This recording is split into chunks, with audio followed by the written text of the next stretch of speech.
Hey guys, welcome back. Today I wanted to share with you all some of my favorite fantasy novels of all time. I'm somebody who's pretty picky when it comes to books, which is weird because I'm not really picky when it comes to anything else. Like a show, if it's just interesting, I'm like, okay, that was good. But with books, it's like there's so much involved in it that I'm really into, the plot, the characters, just like the world building, the writing. So yeah, definitely takes a lot for me to rate something very highly. But I have read a good few fantasy books recently where I feel like I have enough that I wanted to share, and hopefully kind of get people to read them as well. So the first book, a series actually, that I wanted to start off with is the Mistborn series by Brandon Sanderson. I'm starting off with this one mainly because I just finished reading it like an hour ago, and so I'm still going through the emotions of having finished this book series.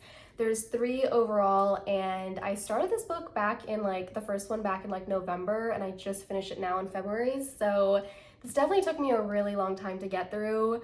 I will say that the book series is very lengthy. I think the first two were like 700-800 pages. This one was like close to 600, and I was like almost relieved that this book series, the last one wasn't as long as the other ones, even though that is still, in my opinion, very long. Overall, this series is really, really good. The plot revolves around this world that's led by this immortal, essential tyrant ruler called the Lord Ruler, and he develops a society where there are people that are in positions of power called, aristocrats, and they lead, and there's also people that are in basically slave conditions called the ska, working in the fields and, living in like below poverty levels. And then we see this, rebellion forming naturally to oppose this structure. And the people that are leading the rebellion are our main characters that kind of come about. And the one thing that I really loved about this is that we kind of get to see the different perspectives of all of like that main group that's leading the rebellion, and kind of like how they all sort of kind of connect and come together in the end. We see our two main characters, Kelsier, who's sort of like the leader of this group of people, and he's very like aggressive and just very tired of the way society is currently, and he definitely is the type of person who very much takes action. And then we also see Vin, our other main character, who at the beginning of the series is very young. She's only like I think 15 or 16, and we see her living in these like ska conditions, but then eventually she finds them, and we figure out that the both of them are actually very powerful people, where the power is derived from metals. So if you ingest metals, you can have certain powers that come out of it. So certain metals can allow for you to like be able to see or hear better, have like better strength, or see the future, things like that. And so we figure out that the both of them have the ability to ingest all of the metals and gain all of the powers from those, which is what they refer to as a Mistborn. So that's kind of how the series starts, and there's so much more that comes about. Like that's very much like the very beginning of the series, but I think it like really sets the story up for so much more. And the one thing that I love about the series is that from the beginning, like you really cannot tell what's going to happen at the end, and there's so many kind of like unveiled plots that you don't really think about at the beginning, but then you start to realize like, oh, that was actually a really important aspect that I didn't consider. And that's the kind of stuff that I really like, is when you like can read back and figure out more that you weren't really thinking about at the time. And I also just love, like I said, like how all the characters are so well developed, and over time it's very much like multiple POVs, so you get to see all their perspectives and like their stories and how they connect. And I think that just makes it more meaningful because you grow to care so much about all of the characters, and you want all of them to end up, doing okay and everything. So yeah, in general, the story was really good, and I would definitely rate it 5 stars. There's also some romance in the series, which I feel like everybody loves. And for me, the reason that I really like it is because it's not something that's like super highlighted in the sense of it being the main plot point, but I still do think it's a very important plot involved, and I feel like the love between the characters, our main character Vin, that starts off as being very young, and then we see her kind of growing up, and she meets him, and like the connection that they have, I just feel like it's very just like great to see how they develop together and how they have so much like trust and love for each other. But I also feel like the reason I really like it is because it feels very realistic. I feel like a lot of times books tend to show romance as being like super intense or having to like have these like really strong feelings or like feel a certain way or something like that. And the thing I like about them is that it doesn't feel very forced. It feels very like, you know, just like the small things that show that you trust and care about the other person and like value the other person's opinion and like just like care for each other. And I feel like that's something that I specifically loved a lot about this series overall, is just like that trust that they have for each other. And I feel like it also shows within the group in general, like that whole dynamic that the whole group has. The next book series that I wanted to recommend is The Poppy War by R.F. Kuang. She is like my all-time favorite author. I've read all of her stuff, and I know she has a book coming out in a few months, a romance fantasy, so I'm very excited about that. I'm gonna be honest though, I have not finished this whole series, which I know sounds kind of crazy that I'm recommending it, but it is so good. It's just so intense and it's so like depressing. Like I was honestly in a book slump after I finished reading it, that I was like, I don't know if I can finish this. But to me that just means it was so good that it like really compelled me to like feel so much from it, you know? And I do want to eventually finish it. I just think that it's also depressing in my mind to like have the characters leave me. So yeah, but I am gonna get to it. But yeah, this book was so good. It revolves around this character, Rin, which is similar to our last character, Vin, in the last series, Mistborn. And she's also only like 15, 16 at the beginning. She's an orphan that lives in this abusive household that wants to marry her off, and she realizes that the only solution is for her to take this exam to get into this military academy that's super selective, the most selective in like the whole nation, and because it's like the only thing that's offering like a full scholarship to attend. So she studies and basically like tortures herself through studying for like a year. This exam that like people take like their whole lives to study for. And she ends up passing and getting into this academy. And so she goes from living in this remote area to moving into this big city area, life that she's like never known or never seen, and having to kind of adjust to that. And then also meeting all of these characters that, you know, have grown up in that society their whole lives and don't really treat her with a lot of respect. As the story progresses, you see that there's an actual war happening. These characters are now being thrust into it, being, you know, their background and training for this. And then there's also magical components where you start to see that the characters are deriving powers from gods.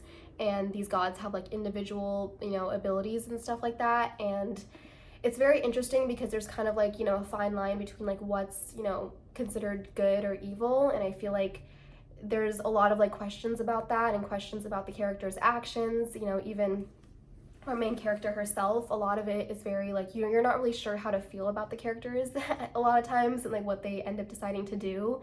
But I feel like that's like very interesting to me almost to have that kind of perspective. Like there's not necessarily like a good or a bad side, or there's not necessarily like, it's not that easy of a decision, I suppose.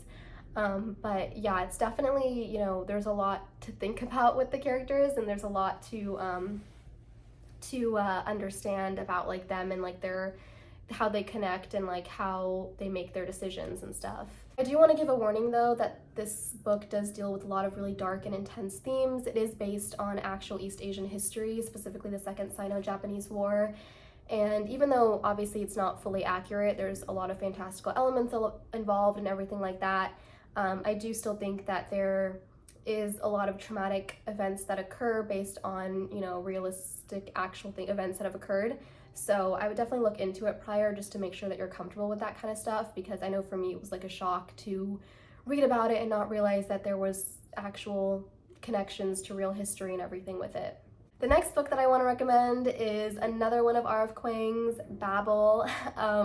This is also one of my all-time favorite books. I actually just read this back in like September of last year, I think, but it immediately became my favorite.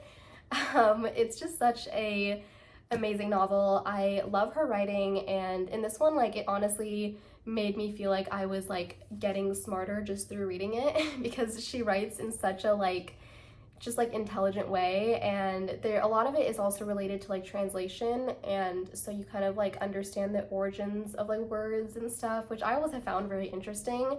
I haven't like looked too much into it until this point in actually reading the book, but yeah, it's definitely something that like opened my perspective up to like how you know, languages work and how you can like understand things in different ways and interpret different meanings from stuff. So Babel is this Royal Institute of Technology that's located in Oxford University. The story is surrounding this main character, Robin, and we see at the beginning that he is living in China, and his mom dies of this, you know, disease outbreak, and this British man comes in and saves his life with the use of like a silver bar, and then he brings him back with him to England to study under him for basically up until he goes into college, because he wants to train him in language translation to end up at Babel. As the story unfolds, we can see that silver obviously has a lot of magical ability to it. It has the ability to essentially create something out of translated words. So you can place like a word in, you know, Spanish, and then turn it over, put the translated word in like a different language, and then it creates that ability that the word is asking for. It's kind of hard to explain, but anyway, it's very interesting, like the way that the magic works. I feel like that's the most interesting thing to me, is like seeing different magical systems and how they work, and like how the story kind of creates that. You know, like with Mistborn, with like the metals being ingested, with this one with it being like all the powers derived from like the bars.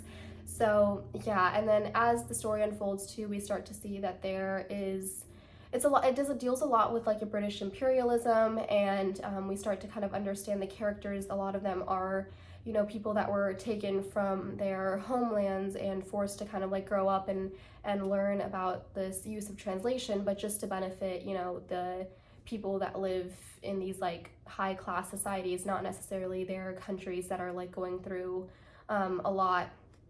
And so you kind of start to question, or the main characters really start to question, like, is what I'm doing morally good? Am I actually benefiting society, or am I just like helping these people that wouldn't even help, you know, my own people and stuff? So it deals a lot with like those kind of questions and like understanding that. And I think, you know, over time they really start to question it enough to where they, you know, want to rebel against it. And that's kind of giving a lot away, but there's a lot more that kind of like starts to unfold once they start to realize the gravity of their situation, and also like how powerful they are, and like the position of power that they are in the sense of like what they're able to do that the society can't function without, you know, like their ability to translate and use the bars, you know, for that way. But yeah, overall the story was really interesting. I loved the writing the most, I would say. I feel like it starts off a little slow because it is a really big book. So the beginning is kind of a little slow paced, but then as the story starts to pick up, you start to see so many things. And again, like it very much like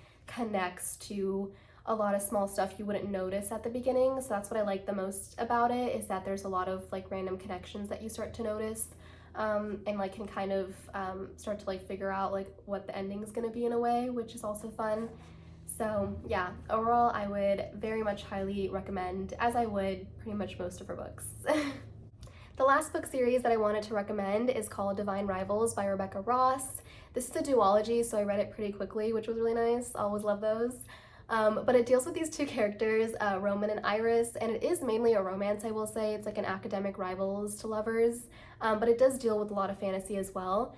But it starts off with these two characters. They work at a newspaper company, and they're competing to get like the top spot at this newspaper place. At the same time though, Iris is very worried because her brother hasn't come back. He was sent off to fight in the war, and he hasn't returned yet. And so she's very stressed out in her own family life. And then as the story starts to kind of like unfold, we see a lot of different themes involved. For example, the idea and like the concept of the war in general, we start to understand a bit better. It's about between these two gods essentially, and people are kind of understanding or trying to figure out like who's, you know, the morally good or morally evil god and which side to pick and everything. And you start to see that kind of like division between the people, especially in lieu of like the work that they do in journalism, and like seeing, are they fighting for the right side, and like what they should kind of do. And we also see, I feel like a cute magical aspect of it is that she has this like magical typewriter, where for some reason she started to notice that randomly she would get these letters, and then she was able to respond to them. and it would be randomly transported to somebody else's room or something. And then as we figure out over time, we see that this is Roman and Iris communicating to each other without knowing. So it's kind of like a cute little thing, I feel like, to figure out, is that they're able to kind of talk to each other and they don't really know why or how, and you start to kind of figure out as time evolves like why this is happening and like what the connection is there.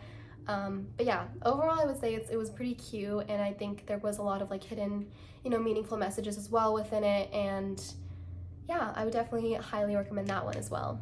So yeah, these are some of my favorite books overall in the fantasy genre. I could make a list of more, but as I said, I am very picky and I don't want to recommend things that I don't view as like super high on my list, like 4 or 5-star rating. But I am really glad that I finished Mistborn now, because I have a whole list of books that I've been wanting to read that I just haven't been getting into because I wanted to finish this series first. So I'm excited to finish those or get started on those, and then hopefully create a part 2 with some more recommendations that I have for you all. But yeah, hopefully you guys enjoyed this. Thank you so much for watching. Feel free to provide any recommendations that you guys might have. Hopefully you'll take some of these suggestions if you haven't read them already. But yeah, thank you all for watching, and I will talk to you guys again soon.